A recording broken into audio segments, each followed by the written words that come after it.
Rahul ji, good morning. क्या कह रहा है ये प्राइस पैटर्न? क्या वो जो पहले एक वार्निंग आई थी करेक्शन की, फिर वो वापस हमने ऑल टाइम हाई लगा दिया था, क्या फिर से एक वार्निंग मिल रही है या फिर ये भी बाइंग अपॉर्चुनिटी होगी? जी देखिए अनुज जी, मेरे हिसाब से जो एक करेक्शन की एक्सपेक्टेशन थी और करेक्शंस, मेरा मानना है कि broader market, broader scheme of things में हेल्दी है, सेटअप को और स्ट्रॉन्गर बनाते हैं। तो मुझे लगता है कि ये करेक्शन एक बाइंग की अपॉर्चुनिटी है। मंथली एक्सपायरी के पहले अगर शुरू हो गया है तो एक अच्छा संकेत है। और जो सपोर्ट लेवल्स है जहां पर बायर्स को बाय ऑर्डर के साथ रेडी रहना है, दो लेवल्स है नीचे में। 21,700 का एक लेवल है और 21,700 अगर टूटा तो 21,530, ये दो लेवल से 21,530 आने के चांसेस कम है। काफी चांसेस है कि 21,700 से हम घूम सकते हैं। तो मेरा ये मानना है कि 21,700 पर रिस्क रिवॉर्ड वापस फेवरेबल होते हैं लॉन्ग पोजीशंस के लिए, और मार्केट वापस रिवर्स होता दिखेगा हमें। तो ओवरऑल जो अंडरटोन है, जो टेक्सचर है मार्केट का, वो बाय ऑन डिप है। और हमें लगता है कि ये करेक्शन के बाद खास करके जो मार्च सीरीज में बाउंस बैक देखने को मिलेगा रिवर्सल करके, जो एक तरह से नया हाई लगाने को जाएगा मार्केट, तो मार्केट तैयार होगा अगले 2 से 3 महीने में 23,500 तक के लेवल्स लगाने के लिए। तो पोजिशनली स्ट्रक्चरली हमें लगता है कि ये वोलेटिलिटी में इस डिप में बाइंग करे। और ओवरऑल अभी तक जो निफ्टी में प्रॉब्लम था वो बैंकिंग प्रॉब्लम, बैंक निफ्टी से था। बैंकिंग स्टॉक्स खास करके प्राइवेट बैंक जहां पर सबसे ज्यादा पेन था, वो कहीं ना कहीं बॉटम बना के रिवर्स हुए हैं। और ये एक अच्छा संकेत है ओवरऑल मार्केट के स्ट्रक्चर के लिए। तो हमें लगता है कि एक तरफ रिलायंस जो कि काफी स्ट्रांग है मार्केट के अंदर, रिलायंस में आउट परफॉर्मेंस देखने को मिल सकती है। और साथ में जो पेन पॉइंट था मार्केट का वो रिवर्स हुआ है। तो कहीं ना कहीं मार्च सीरीज में हमें लगता है कि मार्केट का जो टेक्सचर है वो काफी पॉजिटिव रह सकता है। ओके। एक और चीज़ जो मुझे आपसे डिस्कस करनी थी, HDFC बैंक परसों बड़ी बाइंग आई यहाँ पर, कल उसमें से आधा रिवर्सल आ गया और बाकी का आधा आ जा गया, तो वही ढाक के तीन पात, बैक टू स्क्वायर वन। क्या क्या व्यू बन रहा है अब यहाँ पर? जी देखिए, इंटरेस्टिंग बात ये थी कि जो पहला बड़ा करेक्शन हम्म। आया उसके बाद में जो सेकेंड लेग ऑफ करेक्शन हमने देखा, तकरीबन 1480 से लेके जो 1400 के नीचे गया था, उसमें वॉल्यूम्स रिलेटिवली कम थे। और जनरली बेस फॉर्मेशंस जब तक 2 या 3 बार अटेम्प्ट नहीं हो जाता है, एक टाइम कंसोलिडेशन नहीं हो जाता है, बेस फॉर्मेशंस थोड़ा बोल पाना मुश्किल होता है। लेकिन अगर हम ओवरऑल स्ट्रक्चर देखें, जब तक 13 जो इसका तकरीबन 14 फरवरी का लो था 1363 का, जब तक ये लो इंटैक्ट है, मेरे हिसाब से एचडीएफसी बैंक में वापस बाउंस बैक की प्रोबेबिलिटी बनेगी। और कहीं ना कहीं इसका इंस्पिरेशन हमें निफ्टी प्राइवेट बैंक इंडेक्स से मिलता है, जो कि रिलेटिवली काफी सुधरा है पिछले कुछ दिनों में। और जो बाकी प्राइवेट बैंक मेजर्स है जैसे आईसीआईसीआई बैंक, जैसे एक्सिस बैंक, उनमें इंडिविजुअल सेटअप्स काफी मजबूत है।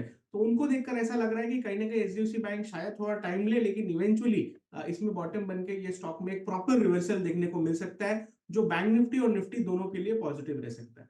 ये ऑफ कोर्स बैंकों की बात हुई जो क्लियरली एक पेचीदा स्थिति में मार्केट को डाल रहा है, क्योंकि जहां लगता है कि रिकवरी आएगी फिर वो रिकवरी फेल हो जाती है। टेक्नोलॉजी में आज सुबह में हमने एक्शन देखा, लेकिन उसके बाद निफ्टी आईटी ऊपरी लेवल से स्लाइड कर रहा है। लेकिन मिड कैप साइड पर बिरला सॉफ्ट, कोफोर्ज जैसे काउंटर्स में अभी भी इंटरेस्ट है ट्रेडर्स का। अब मुझे याद है आप कोफोर्ज को लेकर और बीसॉफ्ट को लेकर भी काफी बुलिश रहे हैं। अब चार्ट्स क्या संकेत दे रहे हैं राहुल? क्या यहाँ पर अभी भी पोजीशनिंग मजबूती की तरफ रखी जा सकती है? ये देखिए, आईटी स्टॉक्स में से जो खास करके जो टियर 2 स्टॉक्स है उसमें कोफोर्ज का सेटअप आज भी काफी स्ट्रांग है। स्टॉक अपने 20 डे के मूविंग एवरेज के ऊपर ट्रेड कर रहा है और ओवरऑल रिलेटिव स्ट्रेंथ इस स्टॉक के अंदर काफी अच्छी देखने को मिल रही है। आईटी इंडेक्स में मुझे लगता है कि 1-2 दिन में एक बाउंस बैक देखने को मिलेगा। और कोफोर्ज जो कि एक रिलेटिवली स्ट्रॉन्गर सेटअप है, इसके अंदर हमें एक नया हाई लगता हुआ दिख सकता है। तो हमारा जो व्यू है वो पॉजिटिव है। पोजिशनली हमें लगता है कि 7,000 7,200 तक के लेवल्स कोफोर्ज में देखने को मिल सकते हैं। हो सकता है इस महीने नहीं अगले महीने देखने को मिले, लेकिन सेटअप जो है यहाँ पर काफी मजबूत है, रिस्क रिवॉर्ड जो है वो फेवरेबल है। और इसमें जो लॉन्ग पोजीशंस है उसमें आप पोजिशनली 6200 का स्टॉप लॉस लगाकर लॉन्ग में मेंटेन रह सकते हैं। ओके, तो 6200 का स्टॉप लॉस लगाइए, लॉन्ग साइड की पोजीशन को होल्ड कीजिए। 7200 का टारगेट कोफोर्ज पर आ रहा है। आपने रिलायंस मेंशन किया था, यहाँ से रिलायंस, एलएनटी, स्टेट बैंक, ये तीन दिग्गज कितने क्रूशल रहेंगे मार्केट को, स्पेशली मार्च सीरीज में अपनी रीसेंट ऊंचाई के पार रखने में, और शायद वो 23,000 की तरफ एक अटेम्प्ट करने में?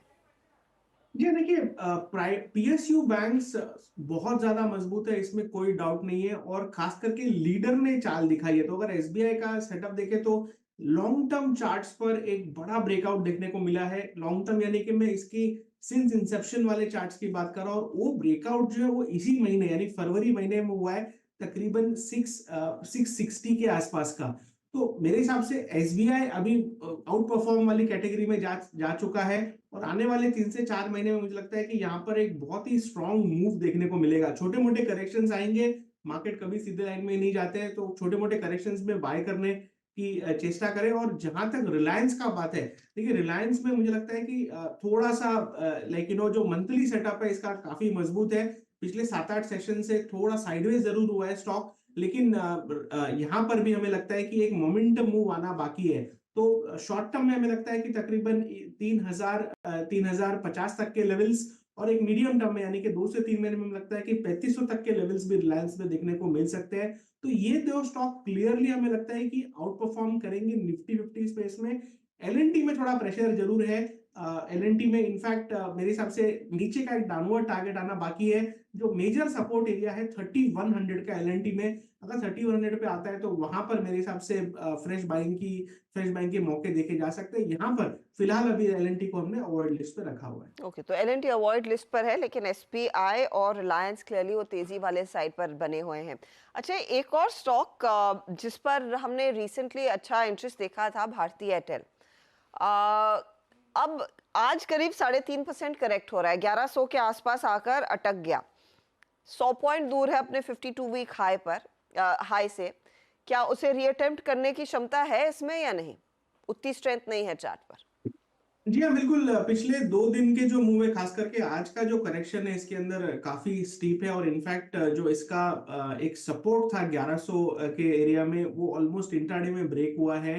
आज अगर क्लोजिंग पर बाउंस बैक आ जाता तो मेरे हिसाब से स्टॉक एक बार के लिए संभल जाएगा और वापस 1150 1160 तक के बाउंस बैक देखने को मिलेंगे। लेकिन 1100 के नीचे की कब जाती है तो इसमें मैं लॉन्ग पोजीशंस में खड़ा रहना एडवाइस नहीं करूंगा, क्योंकि अगला जो नीचे में सपोर्ट है, जो क्रूशियल प्राइस सपोर्ट है, वो सीधा 1045 पर है।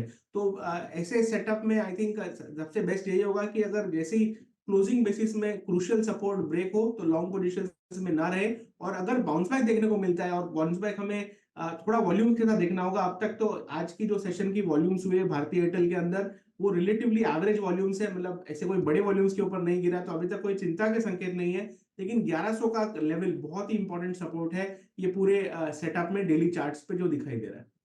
बहुत बहुत शुक्रिया राहुल हमारे लिए समय निकालने के लिए। राहुल कह रहे हैं कि इस गिरावट में वो अभी भी ऑप्टिमिस्टिक रहेंगे। बता दें कि मनी कंट्रोल पर दिए गए विचार एक्सपर्ट्स के अपने निजी विचार होते हैं। वेबसाइट या मैनेजमेंट इसके लिए उत्तरदायी नहीं है। यूजर्स को मनी कंट्रोल की सलाह है कि कोई भी निवेश निर्णय लेने से पहले सर्टिफाइड एक्सपर्ट की सलाह लें।